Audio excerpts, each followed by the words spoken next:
आसंता काली ठारू परवर्ती आदेश पर्यंत समस्त स्कूल एवं कॉलेज रे पाठपढ़ा बंद रहिबो। ये क्रम रे जो माने सबू स्कूल किंबा कॉलेज रो हॉस्टल रे अछंती एवं से माने चाहिए हॉस्टल रे रहिबा पई एवं पाठ पढ़िया पई से माने हॉस्टल रे रही पारिबे।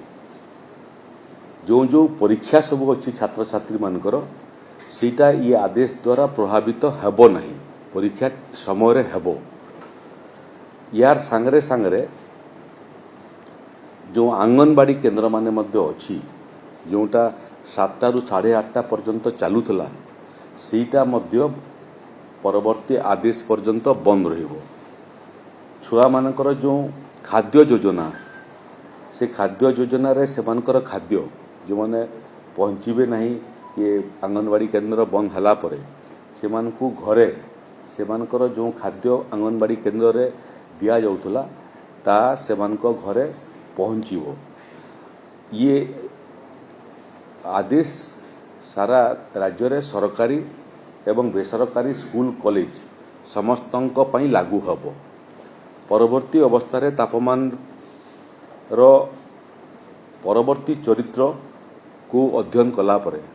परवर्ती आदेश हेबो। किंतु माननीय मुख्यमंत्री ये आदेश आसंता काली ठारू कड़ाकड़ी भाव में लागू हबो। जिलापाल माने ये आदेश को कड़ाकड़ी भाव में निज निज जिले में कार्यकारी करेंगे। आसंता काली ठारू सब स्कूल कॉलेज पाठ पढ़ा बंद। जदि हॉस्टल रे से माने रही एवं घर को न फेरिक हॉस्टल रे रहिया पई चाहिए तांकर जो व्यवस्था से व्यवस्था ये आदेश द्वारा प्रभावित हेबो नहीं। एवं बहुत समय आम आशा करूँ जो माने शिक्षक और अध्यापक ग्रीष्म प्रवाह समय एवं तापमान वृद्धि समय क्लास ना हेबने दूर क्लास को स्कूल कॉलेज को आसबे नहीं, किंतु जो माने हॉस्टल रे से माने मध्य संध्या रे पाठ पढ़ी पारिबे हॉस्टल रे रही एवं अध्यापक मानकर सितिरे शिक्षादान रे से मानकर सेवा मध्य नहीं पारिबे। कहारी उपस्थित कैंपस भितर जो मैंने उपस्थित अच्छा हॉस्टल खोलिक अर्थ होची निश्चित भाव में शिक्षक अध्यापक जो मैंने हॉस्टल दायित्व थे तो से निश्चय रे। विषय होची ये तापमान वृद्धि समय जो माने दूररू आसुतिले एवं ये तापमान पाई से माने प्रभावित हबार आशंका सरकार अनुभव कले से माने जेहेतु क्लास आउ चलिबो नहीं से माने आसीबार आवश्यकता नहीं। किंतु स्कूल कॉलेज रो हॉस्टल थिबा छात्र छात्री माने घर को फेरिया पई चाहिले घर को फेरी पारिबे, हॉस्टल रे रहिया पई चाहिले ताकर जो व्यवस्था हॉस्टल रे थाए से व्यवस्था चालू रहिबो।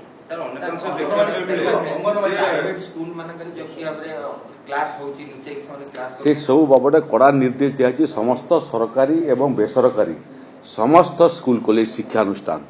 परवर्ती आदेश पर्यंत बंद रहिबो। परवर्ती अवस्था रे यदि तापमान ह्रास पाए से समय पुणी खोलिबार आदेश राज्य सरकार दे पारंती, किंतु परवर्ती आदेश पर्यंत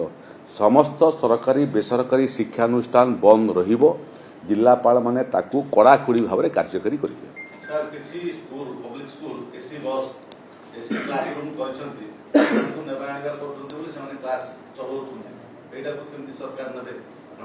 घर बस पर्यंत आसवाई खरा अनुभव करने पड़ो एवं सूर्य जो मैंने बड़ बड़ पब्लिक स्कूल पढ़ुंट सूर्यर तापमान कम बेसी हबार अवस्था नहीं। तेणु बंद कहले बंद जे यहाँ भाउलेट कर शिक्षानुष्ठान बेसरकारी शिक्षानुष्ठान तार विरुद्ध रे मध्य कार्यानुष्ठान ग्रहण करने जिलापाल मान को निर्देश दिया है।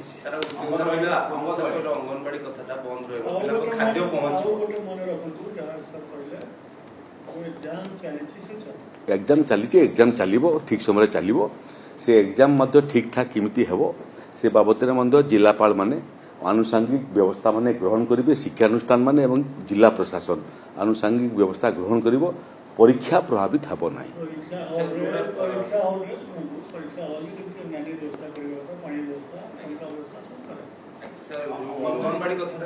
आंगनबाड़ी प्रकृत जोटा चलुला ताकू आम समय जोटा द्विपहर थिला ताकू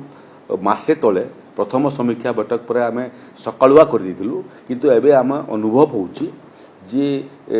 मास एजुकेशन और हायर एजुकेशन शिक्षानुष्ठान बंद होला बेलू प्री एजुकेशन छुआ मैंने जो मैंने बेसी भर्नरेबुल ये तापमान रे प्रभावित होगापी से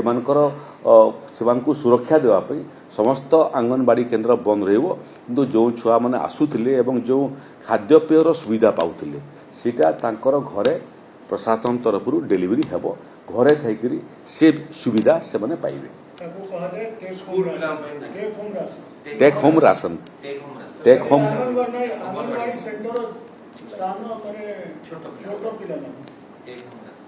टेक होम राशन व्यवस्था लागू हम से माने आंगनबाड़ी केन्द्र को आसबार दरकार नहीं घरे तांकर पाई उद्दिष्ट होता राशन होम डेलीवरी हम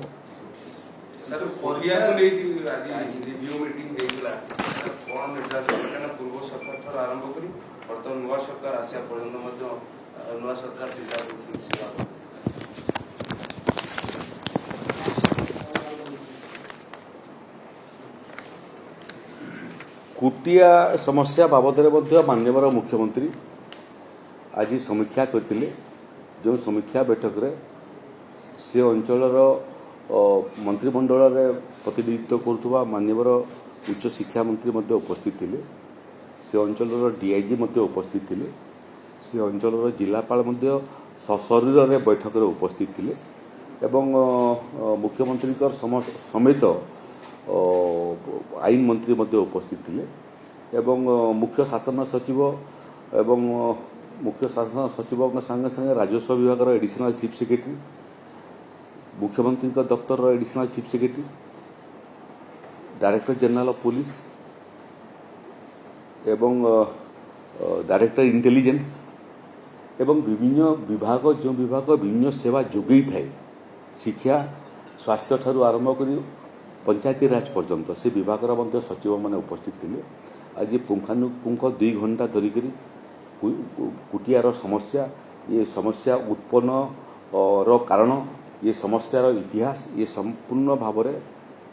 आलोचना होता समीक्षा होता 1920 मसीहारू ये समस्या सृष्टि होती जो समय ओडिशा प्रदेश गठन हो नाला कि देश स्वाधीन होता ब्रिटिश अमलू ये समस्यार जन्म एवं परवर्ती अवस्था राज्य सरकार माने ये समस्या को समाधान करने विहित कार्यानुष्ठान ग्रहण न करने फल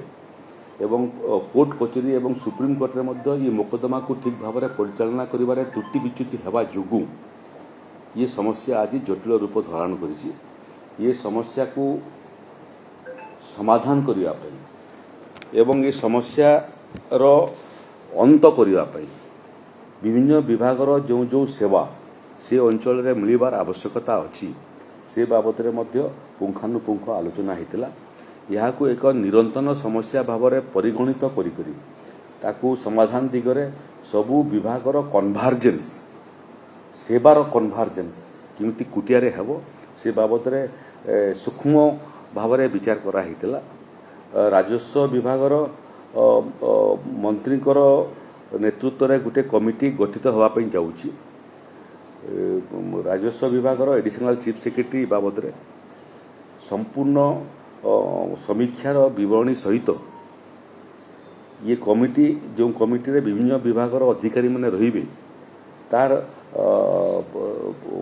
तालिका प्रस्तुत करी माननीय मुख्यमंत्री पाखक अनुमोदन पाई पठेबे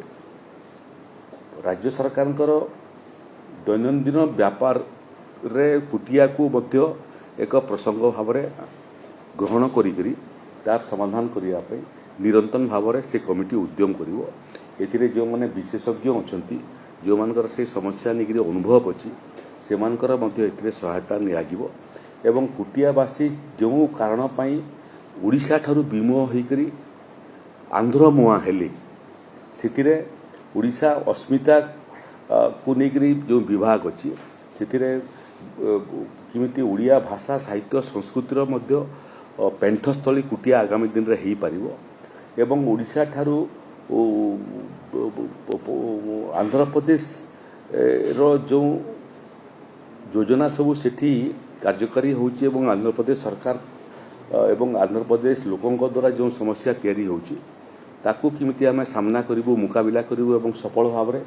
पुणी कुटिया को पूर्व अवस्था को फेरी आनिबु से बाबद रे ई कमिटी निरंतर भाव में काम करिबो से सब एडिशनल चीफ सेक्रेटरी रेवेन्यू ये बाबद रे आज जो समीक्षा बैठक होता जो प्रस्ताव सब आसीता तार संकलन करी ये कमिटी को प्रस्तावना करेंगे मुख्यमंत्री पाखे और माननीय मुख्यमंत्री ताकू अनुमोदन कला परे ये कमिटी आगामी दिन में काम करने आरंभ कर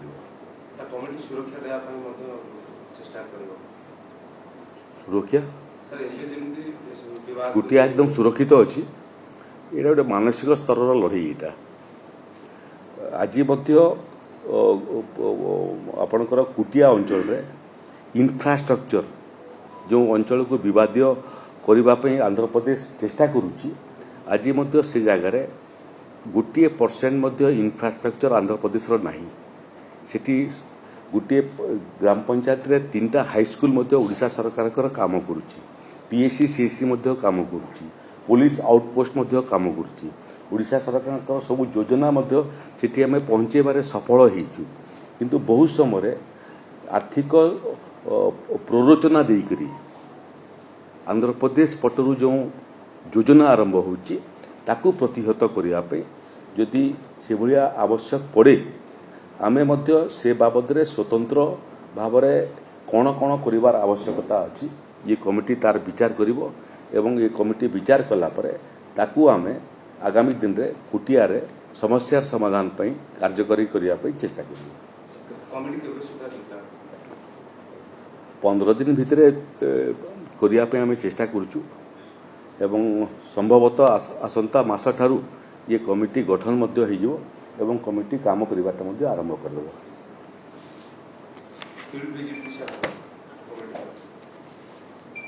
स्वाभाविक भाव में जिते आवश्यक पड़ो फिल्ड विजिट भी हम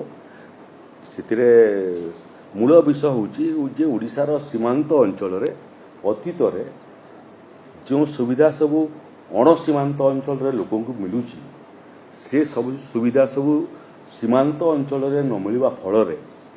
ये छोट बड़ समस्या सृष्टि होची ये समस्या केवल आंध्र प्रदेश को लेकर कुटिया नुह आपणकर बालेश्वर जिले में पश्चिम बंगला को लेकर सीमार छोट बड़ समस्या देखा दूची मयूरभंज मुझे मयूरभंज झारखंड सीमावर्ती अंचल छोट बड़ समस्या तैयारी होची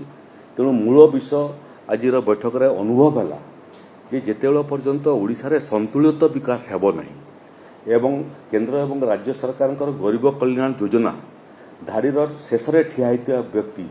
जे सीमांत अंचल रोची ता पाखक पहुँचब नहीं ये समस्या स्वाभाविक भाव में सृष्टि होता है आमर सरकार प्रयास करिवो जे धाड़ीर शेष ठिया होता व्यक्ति जे दूर दूरांतर रोची पहाड़ी अंचल रोची सीमांत अंचल रोची से पाखक किमिति सरकारी योजना एवं सरकारी सुविधा पहुँचेबू तार निखुण योजना आमे प्रस्तुत करिछु ताको मध्य आमे कार्यकारी करिबु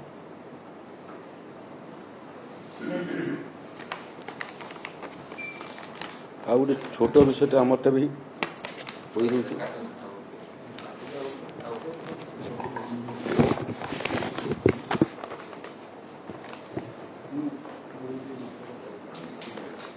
जम्मू काश्मीर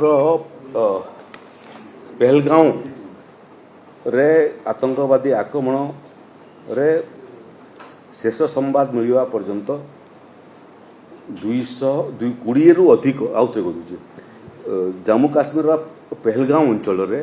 जो आतंकवादी आक्रमण आज होती तार आम घोर निंदा करुचु उरीर आक्रमण पर जिते भारत सरकार तरफ सर्जिकल स्ट्राइक पाकिस्तान भितर पशिक है तापर लंबा समय पर्यंत बड़ आतंकवादी आक्रमण बंद होता तेणु आज जो आक्रमण यहाँ गोटे आतंकवादी एवं सीमा पार जो मैंने आतंकवादी पाकिस्तान से ट्रेनिंग दौची से फ्रस्ट्रेशन आज परिप्रकाश होती जो ओडिशार जड़े पर्यटक तांकर पत्नी एवं शिशुपुत्र सांगे जाइए प्रशांत शतपथी तांकर मध्य आतंकवादी आक्रमण रे मृत्यु होती आम ये आतंकवादी आक्रमण को निंदा करुचु प्रशांत बाबूंकर स्त्री एवं परिवार वर्ग को आम संवेदना जनाऊँ ये आतंकवादी କାର୍ଯ୍ୟକଳାପ ଗଣତନ୍ତ୍ର ପାଇଁ ସମାଜ ପାଇଁ ଏବଂ ସାରା ବିଶ୍ୱ ପାଇଁ ସମୀଚୀନ ନୁହଁ। ଆମର ଇଏ ଦିଗରେ ଜାମ୍ମୁ କାଶ୍ମୀରରେ ସବିଶେଷ ତଥ୍ୟ ପାଇବା ପର୍ଯ୍ୟନ୍ତ ଆମେ ସମ୍ପର୍କରେ ଅଛୁ ଏବଂ ପ୍ରଶାନ୍ତ ଶତପଥୀ ତାଙ୍କର ମୃତଦେହ କେମିତି ଓଡ଼ିଶାକୁ ଏବଂ ନିଜ ବାସସ୍ଥାନକୁ ଫେରିବ ସେ ବାବଦରେ ମଧ୍ୟ ରାଜ୍ୟ ସରକାର ପ୍ରୟତ୍ନ କରୁଛନ୍ତି।